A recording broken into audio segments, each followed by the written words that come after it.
There is supposedly a witch's grave. She grabs you and pins you to the ground. And he died after destroying the witch's grave. It's not that what it is would probably terrify you, it's more of I don't know what it is. Bethlehem Cemetery is located right outside of Clinton, Missouri, one of the oldest cemeteries in Henry County. It holds a lot of history as well as ghost stories.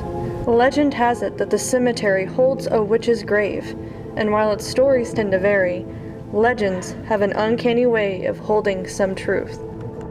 I've been out there once, but me and a friend were on a hike out by the lake and we came across it. I know a lot of kids go out there and party. There's a lot of drinking and stuff out there. I've heard that there's a witch's grave and the witch's house behind the cliff, and people go to it and it's haunted. Some of the rumors were that the witch's grave was moved a couple of times. I remember visiting it. It had a wrought iron fence around it, and the legend was you had to lay on your back on her grave at midnight, and you would be paralyzed, couldn't move, whatever nonsense that was all about that you do when you're 17 years old. What's weird is usually a story like that would have a backstory, like the Salem witches type deal, the legend, you can find information or people know, but because I'd ask questions and nobody really knew the origins of the story. They would just be like, she was witch, why? What'd she do? And nobody could ever tell you. There has been countless stories over the years that has kept this place alive with lore. Teenagers telling their friends of a great variety of encounters taking place at this rundown cemetery. It's what has drawn them and still continues to do so.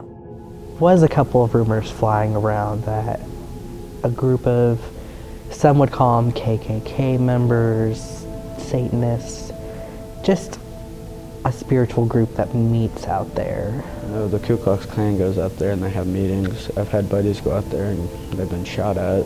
One night they went down there and this white hooded figure, part of the KKK, they jumped out in front of the truck and started running towards them, and that's when they didn't go back there for a couple days. My brother was in high school. He was friends with this guy, and this guy thought it would be a good idea to go to the witch's grave and vandalize it and kick it over and just basically destroy it. So he went home, and that night there was an earthquake, and he fell down in the closet, and then right when he fell down, a bowling ball fell on his head, and he died after destroying the witch's grave. Screams in the woods. Sometimes you'd see a woman walking through the trees, scratching sounds, just the typical bump in the house type stuff. They tried taunting it. People go out there and yell. And I've been out there with people and I've seen them roll down the window and start yelling, "Come at me, witch," and just stupid stuff. There's a story about how she was buried out there after she threw her child off of this bridge down Vandalism behind Walmart. And she proceeded to kill herself a couple days later or something like that. Through my dad, I heard about the story that during midnight on Halloween, if you go out there, park your car in the middle of the road, put it on neutral, then you want to take your keys, put it on the top of the car, and then press your horn 3 times.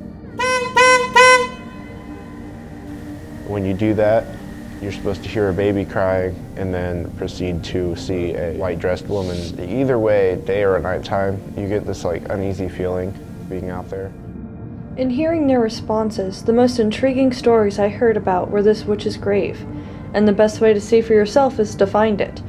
Only problem, nobody could give me a definite answer. A couple in the back that was said to be it, but no one could. The guy I was with, which was Jake, he didn't know which one it was. There were a couple really old ones back there, a couple torn down ones. So. Well, they took it down a few years ago, so it's not there anymore, but it was in the back of the cemetery. I'm not exactly sure where it was located because it's been a while since I've been out there. I've always wanted to find it, but I've always, heard that, oh, they removed it, or they moved it to a different area, or it's back in the woods. When word of mouth didn't suffice, I asked someone who would know all about it and its history, Edwin Polk, who used to keep the cemetery, whose father did the same and grew up in the Bethlehem church. Didn't quite know how it started, but he did know where the grave was. Someone helped themselves to the metal frame around this thing. We never have found it. We turned it into the sheriff's department. They never have found it. It It was wrought iron, so I'm sure they melted it down. Her name was Nancy Jane Gilmore Peeler. She died, we believe, in childbirth, and that's the best we can find out about her and who her husband was, and that's the story of the witch.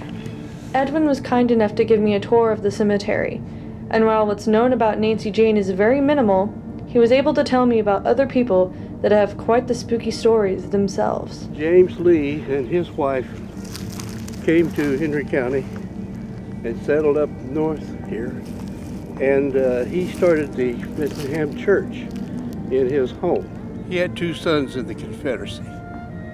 Now, a person had to be really careful around this area of the Civil War, because if you were Confederate, you might get caught by a Union people, that sympathizers, Union sympathizers, and be hanged. So that's what happened to him. Someone burned the Jackson's Mill. It was out south of Clinton, out south of the Meadow Lake Golf Course, and someone didn't like what he was doing or something. Anyway, they killed him, wounded his wife, and she lived a few days, and the rest of them escaped and was taken in by people as orphans and taken care of. But I wasn't done hunting for our 17-year-old witch, and that's when I found some intriguing information. Nancy Jane Gilmore was 16 when she married, and her husband for about a year was none other than her stepbrother, whom she had known as a brother since she was 9. I also found that her mother's family did not mention her at all in her mother's obituary. While the most probable cause of death for a 17-year-old would be childbirth, other questions still lurk since she does not have a death certificate. Could she have gone insane and thrown her baby over the bridge? Or was her death simply just the cost of delivering a child? Was Nancy Jane the woman in white that so many people revere? Or was she simply a 17-year-old girl who left the world too soon? I've been out there lots of times. Nothing's happened to me. It's because I have respect for the grave. They knew of somebody that happened to, where it probably took one lie to get the whole thing started, and then people just lied off the lie. A lot of history is bad, but we don't necessarily bury it. I mean, she was 17 and she had a baby, so she was in distress for sure. You can go to Bethlehem yourself and make your own conclusions, or you can let the story live on. But just know, some parts of history should probably remain history.